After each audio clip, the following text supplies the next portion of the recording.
যাচ্ছে দোতলা থেকে কিভাবে কোনো একজনকে নিয়ে মই ব্যবহার করে তাকে উদ্ধার করা যায়। ফায়ার ব্রিগেড করে দেখাচ্ছেন।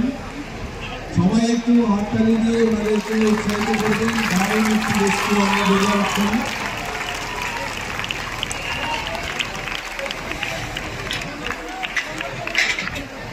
খুব দ্রুততার সাথে এই রেস্কিউটি হলো এবং খুব নিরাপদে একে উদ্ধার করে এবারে ইম্প্রোভাইজ স্ট্রেচারে করে তাকে হয়তো মেডিকেল ইউনিটের কাছে পৌঁছে দেওয়া হবে।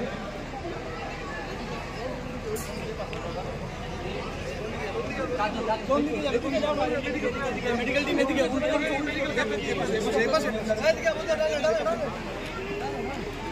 আসতে